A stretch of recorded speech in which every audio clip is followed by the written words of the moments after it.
Don't underestimate women and the growing support they're providing to the WNBA. Remember, anything successful, you usually have the women behind it supporting the product. Don't underestimate the NBA subsidizing. The NBA and the NFL went to another level once they appealed more to women. What if the women decide we gonna focus and lock in on the WNBA? No, the NFL started growing once they implemented what's called. The WNBA is at the center of a huge controversy. An alleged leaked audio is sending shockwaves across the sports world. If you thought the physical battles on the court were the biggest story this season, think again. Before we break down all the details, this is Pulse Hoop, bringing you the latest WNBA breaking news, player updates, and the biggest stories from around the league. Make sure to subscribe to Pulse Hoop so you never miss the biggest WNBA stories and updates. Rumors of an alleged locker room outburst involving Brittney Griner are spreading fast, featuring a line that has stunned the internet. The reported fallout has become so massive that NBA Commissioner Adam Silver is reportedly being urged to step in.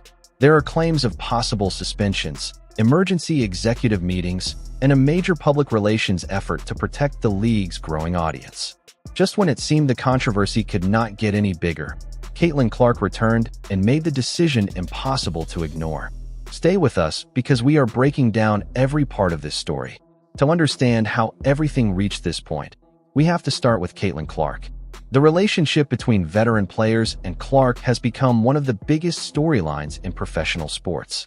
Game after game, Clark has faced an extremely physical defense designed to wear her down and limit her impact on offense. She ever came along, there were a lot of outstanding basketball players who happened to be black females that was doing their thing on the WNBA level.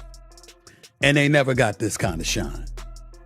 This girl, the Golden Goose, comes along and she wreaks havoc. She's the Rookie of the Year. She's 4th in the league in MVP voting. 4th in the league, her rookie year. Wow. Outstanding. She's like Steph Curry. She can pull up from anywhere. You understand? She has that kind of capability. Didn't win a national championship. Lost to LSU one year. We lost to South Carolina another year. But she's outstanding and clearly worthy of being the number 1 overall pick. And what I was saying to everybody is ride the wave. Rising tide lifts all boats. The girl is spectacular. It's not like she's not a scrub. She's not only can play, she's a star caliber player who draws this attention. And maybe it's because that fan base that she has and her being a young white lady contributes to it. So what? Benefit from it. And then you have a lot of folks that have come to the defense of numerous WNBA players because they were pointing out like this has been going on before long and people are not hating on her. It's not about hating on her. It's that you feel she is getting a level of attention that you deserve. Attention reached a boiling point during a recent, highly publicized on-court matchup between Clark and Brittney Griner. The physical battle between the two divided analysts, media personalities, and fans across the country. Defenses have consistently focused on slowing down the star guard, but Griner's size and presence turned this game into a major showdown. It was no longer just another regular season game. It became a defining moment for the league. Officiating was questioned immediately, and the physical play sparked strong reactions from both teams. Fans flooded social media, calling for stricter foul enforcement to protect the league's biggest stars. Pressure continued to grow, major sports networks devoted full segments to the issue, and the league office struggled to contain the growing media storm. That tension reportedly carried into the locker room after the game. While the alleged audio has not been verified and cannot be aired directly, reported transcripts and insider claims quickly spread online. According to reports from people at the arena after post-game questions about the physical play and officiating, Griner reportedly expressed her frustration behind closed doors. Upset over the ongoing discussion about her defensive style, she allegedly shouted during a heated exchange, "I'm a grown man. Stop treating me like I can't play my game." Once that quote began circulating online, reactions exploded. Commentators, sports podcasts, and millions of fans immediately debated the context, meaning, and impact of the remark, sending the story to the top of trending topics within hours. I don't know. I see somebody that's doing something wrong, so I rugby tackle, doing in an illegal defensive position, so I rugby tackle them. Or I see, I don't know, it's like being an offensive player and you're about to get hit by a moving screen. So instead of getting hit by a moving screen and drawing the foul, you decide to turn and shove the person setting the screen. No, it doesn't work like that. It doesn't work. Freedom of movement does not allow you to stop before contact and shove somebody. Like, it is what it is, and I'm being real. Like, this whistle is horrendously awful. Like, this is minimum flagrant one. And again, when we're talking about this could be, I don't know. Look, I don't know about Brittney Griner's intent here, because at the end of the day, when it comes down to it, she did the exact same thing as Griner-Clark did to Veronica Burton. The difference is that she's obviously taller. And is there a level of responsibility that you have to have when you're a little bit taller? Yeah, there is. There absolutely is a greater level of responsibility. If you agree this is some bullshit, subscribe. We are trying to get to 60k as soon as possible. We're on 59.6k right now. Thank you guys so much for all the support, by the way. Like, nearly 100 subscribers in the last day. But we gotta be real. This, like, if you're someone that's at a height that you can very easily go and clock somebody in the face, you probably should have to be a bit more careful. But yeah, it just keeps happening. It just keeps happening with Caitlin, that. Alyssa Thomas did it to Caitlin. This is where the situation reached a whole new level, with billions of dollars in media rights talks and corporate sponsorships reportedly at stake. League executives faced growing pressure to control the public fallout. Reports suggested that NBA leadership, including Commissioner Adam Silver, closely monitored the situation as discussions focused on protecting the league's long-term image, reputation, and business growth.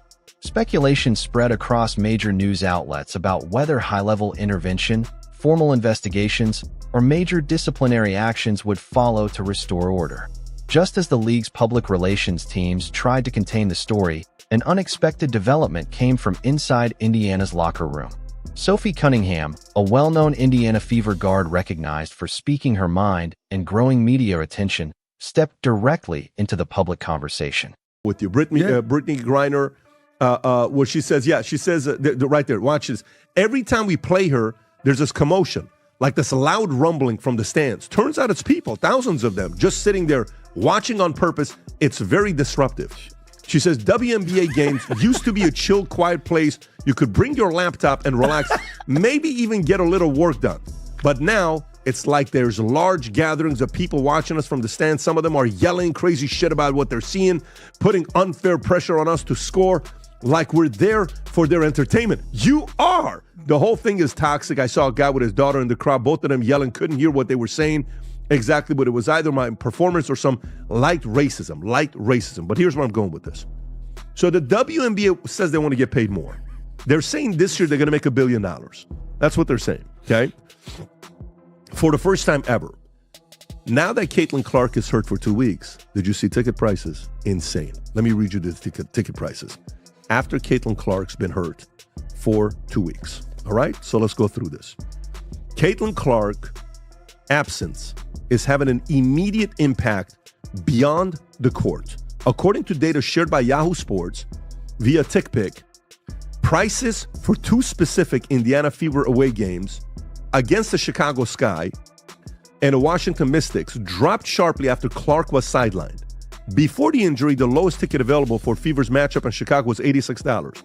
For the game, instead of avoiding the controversy or releasing a standard team statement, Cunningham's earlier comments about competitive fairness, player safety, and consistent officiating quickly returned to the spotlight. When rumors of the locker room outburst began spreading, fans and sports analysts immediately connected the discussion to Cunningham's previous ESPN interviews. She had already shared strong and direct views on player protection and officiating standards. As the controversy continued to grow, many commentators pointed to her position as reflecting the views of players who believe league policies and officiating standards need meaningful changes. Some would deem controversial. She's a teammate of Griner-Clark. She plays on the Indiana Fever. And She was the one that got into it with a player a few weeks ago where she just pointed in her direction and kept pointing in her direction. That's Sophie Cunningham. Well, anyway, she made some comments that were deemed relatively controversial about a week or so ago. I don't know when it was. And she said she wasn't backing down from her comments.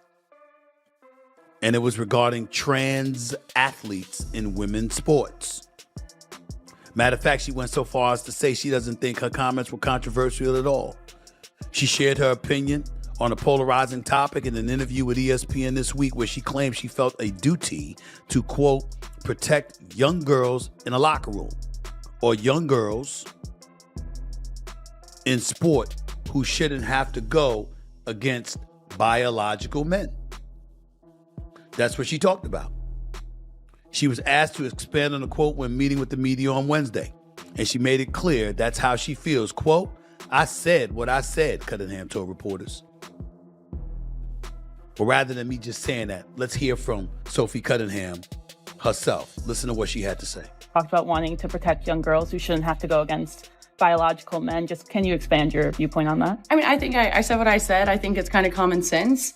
And I think I'll always believe in that. I think it's really important to protect children. And that's little girls who are also involved in that category. And so I stand on what I said, and I always believe that. I stand with Sophie Cunningham. I stand with Riley Gaines. I stand with them both. I have 2 daughters. They don't participate in sports, but if they did, that would be my position. And I think it's important to emphasize what Sophie Cunningham said a bit further. She said, I think I'll always believe that. I think it's really important to protect children and that little girls who are also involved in that category. So I stand on what I said, and I will always believe that. She claims she's not a political person, but she does have morals and beliefs, and she will always stay true to them. When asked if her stance could negatively impact the trans community, Cunningham said she's not speaking out of hate. She doesn't dislike anyone. She says, quote, I think there is room for absolutely everyone here, and I think there's room to love everyone. I truly think when you get people in the same room and you have conversations. This development added even more attention to an already massive story by keeping player protection and league accountability at the center of the media conversation. The focus shifted from one isolated incident to a league-wide debate about officiating standards, executive leadership, and long-term player safety across women's basketball. We are watching one of the biggest media stories in modern music sports unfold in real time. What started as an intense on-court rivalry has turned into widespread speculation, executive discussions, and an ongoing public debate that is changing how the sport is covered. Now we want to hear your opinion. What do you think about how the league office is handling on-court physicality and media coverage? Do you believe officiating standards need immediate changes to better protect star players? Share your thoughts in the comments below. Be sure to like this video, subscribe to Pulse Hoop, and turn on notifications so you never miss a major update. Thanks for watching, and we will see you in the next breakdown.